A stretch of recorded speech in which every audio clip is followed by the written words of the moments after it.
The one thing that no one wants to talk about, but everyone knows about. The one thing that has continued to damage black and brown communities gets completely overlooked. These are babies. These are children. How is this being allowed?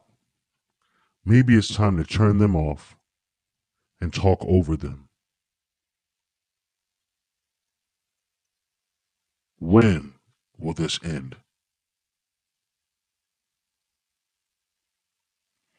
What do our black leaders have to say about this? Are they saying anything? Or are they just pretending that this doesn't exist? What has plagued the black community more than anything? What has plagued the black community more than anything?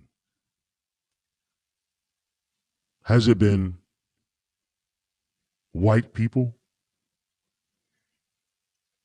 Has it been police officers? Or has it been drugs, gangs, and failed leadership?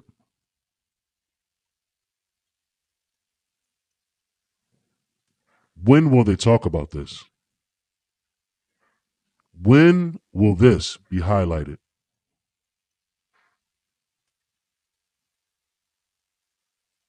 Why is this happening? What are we doing about it? Why don't our leaders speak about this?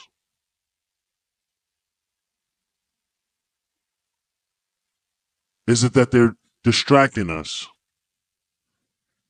with things that really don't matter? Or are they lying to us? Or is it both? When will this stop?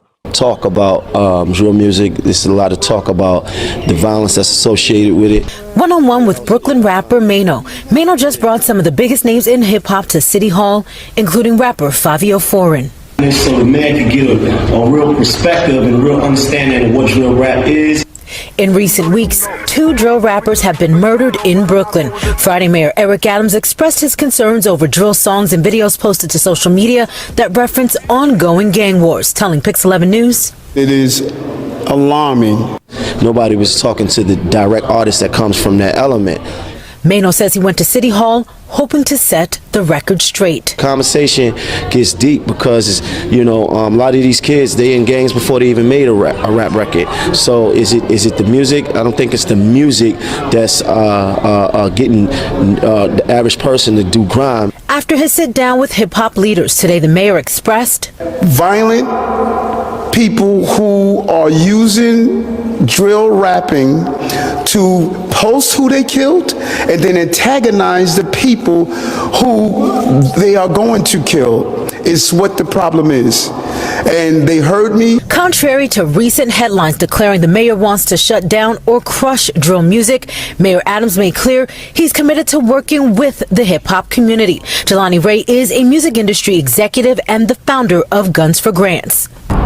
The mayor also let it be known that, we have a responsibility as being influencers and the rappers that were there. Drama, controversy, and concern over rap lyrics certainly isn't new. 30 years ago, they wanted to ban Snoop Dogg and Dr. Dre. Mano hopes the new open dialogue between rappers and the mayor will lead to a new partnership that works to ensure hip-hop lyrics don't lead to real-life violence. We're going to be rolling out something in the next few days to deal with this issue. It was a great conversation. I was happy to have them there. But in the end, what it comes down to is this: gun control or no gun control. Who the hell's pulling the trigger? And if you're so quick to pull it against one another, how the hell do we possibly have a future? These are our children's lives that are being taken away. Talk about teenagers. Talk about teenagers getting smoked while chilling at a block party. Chilling at a block party. It's just getting worse and worse and worse. And you have to pay attention to the numbers because the numbers are dwindling. And you have to pay attention to the numbers because what's going on in our society. Let me give you another stat because I want you to pay attention. Okay? I want you to pay attention. Because see, when you ain't, because there are black folks dying, but it's a double whammy. Because it's black folks dying at the hands of black people, and when black people are killing you, eventually they're going to get caught. And when they get caught, they're going to contribute to the 1.9 million incarceration rate that presently exists right now. How do I know this for sure? Did you know there's 1,566 state prisons in the country right now? Did you know there's 98 federal prisons in this country right now? Did you know that there's 3,116 local jails right now? Did you know that there's 1,323 juvenile correctional facilities? Who the hell do you think they're building it for? Do I have to direct you to the docuseries or the documentary that was 13 on Netflix, directed by Ava DuVernay?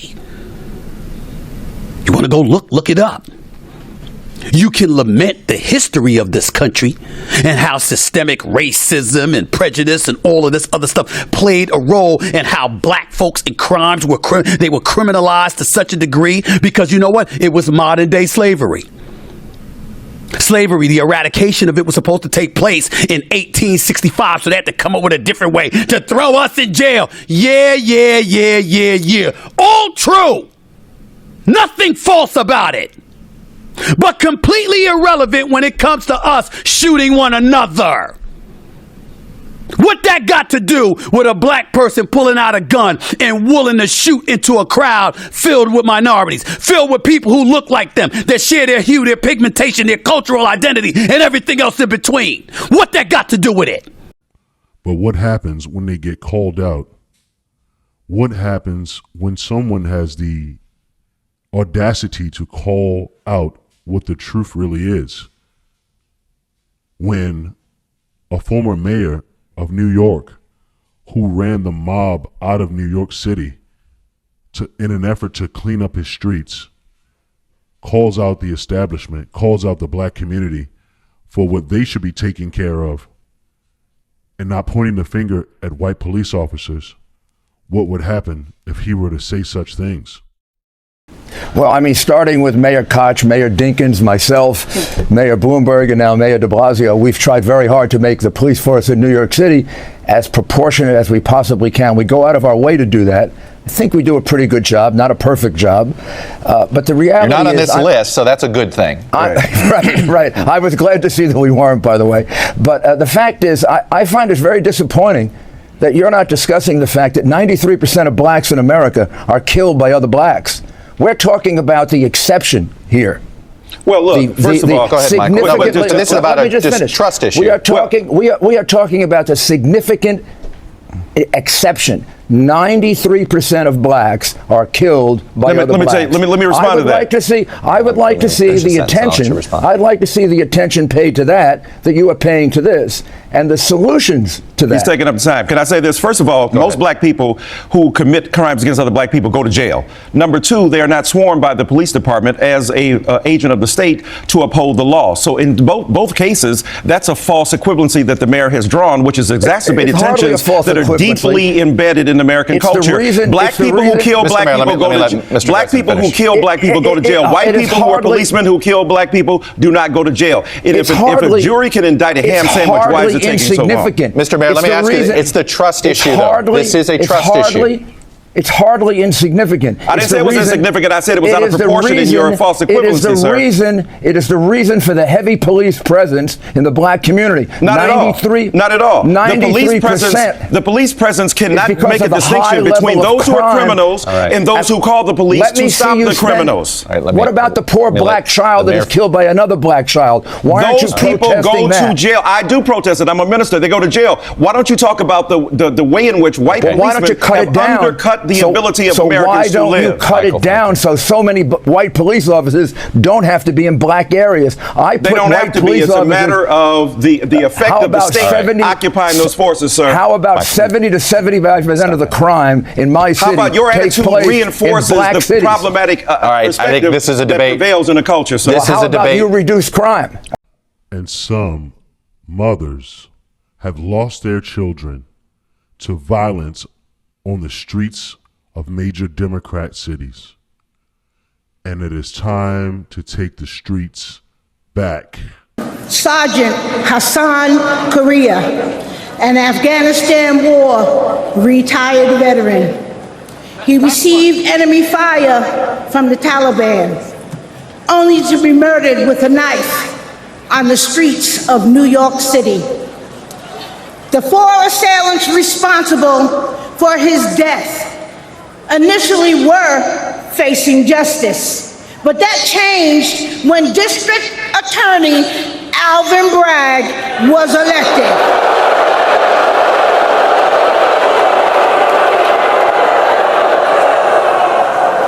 Suddenly, 2 of the homicidal maniacs responsible for my son's death had their gang assault and murder charges completely dismissed.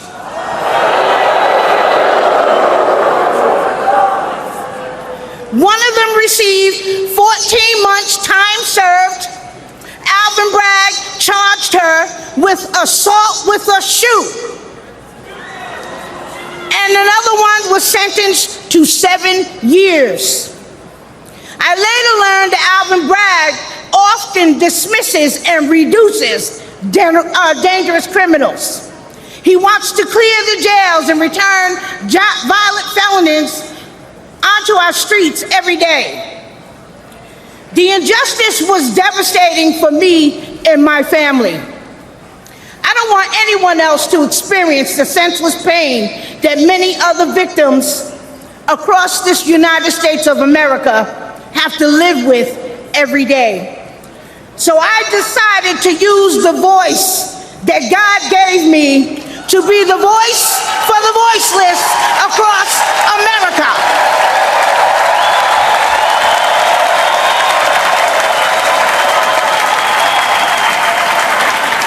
We need justice for victims, and we need accountability for prosecutors who fail in their duty.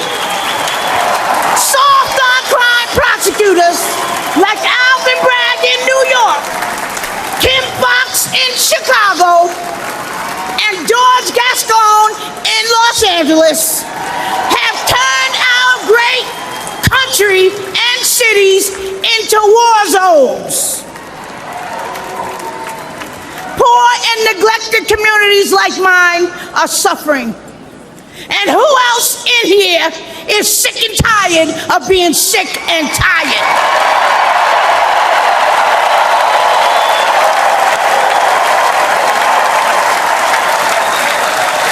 The Democratic Party that poor minorities have been loyal to for decades, including myself, all right?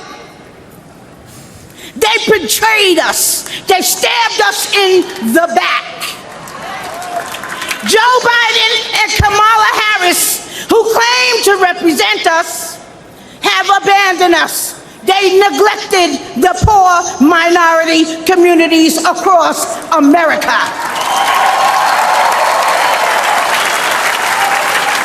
But mine eyes have been opened.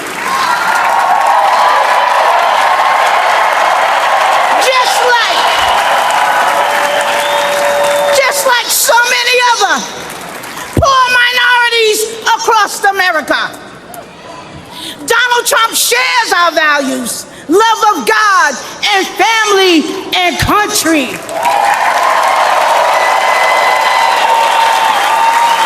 He's been a victim of the same corrupt system that I have been and my family has been. He is committed to providing economic opportunities. helping those suffering from addiction with long-term inpatient drug programs. Rolling back deadly bail reform policies that are getting our children killed every single day. And supporting our police. We back the NYPD. We back the blue.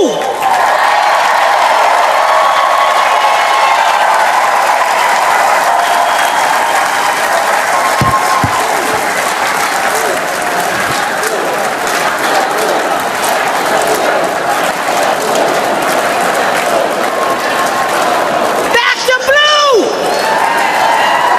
NYPD, black the blue. Trump was right when he said, they're after us. He's just standing in the way.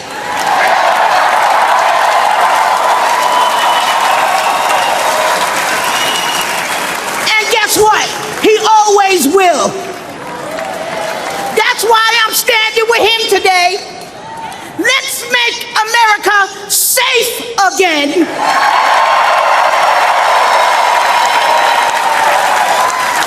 And re-elect our Donald J. Trump.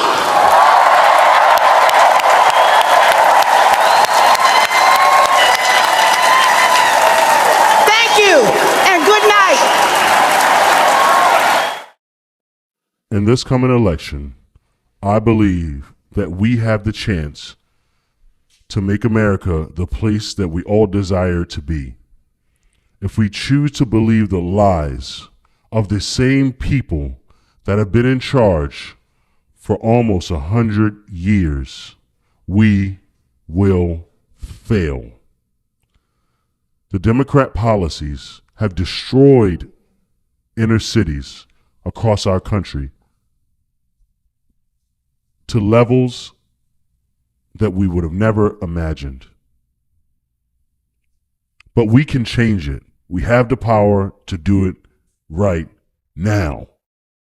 There's a clear choice that we need to make, and we need to make it fast. Donald Trump has been leading the charge to fix our economy, close our borders, and crack down on the crime of the Democrat Party. We need to stand up and fight with him. I don't care what other people say about Donald Trump. We know what he did when he was in office. He truly put America first. Putting America first is great for our economy. You can afford your groceries again. You can afford maybe a vacation again. But if we let these Democrats who torn up their own cities keep running America, our country will look just like their cities. Thank you all for listening. This has been Black on Black Crime. My name is Andre Fields. Like, share, and subscribe to Yup, I Said It.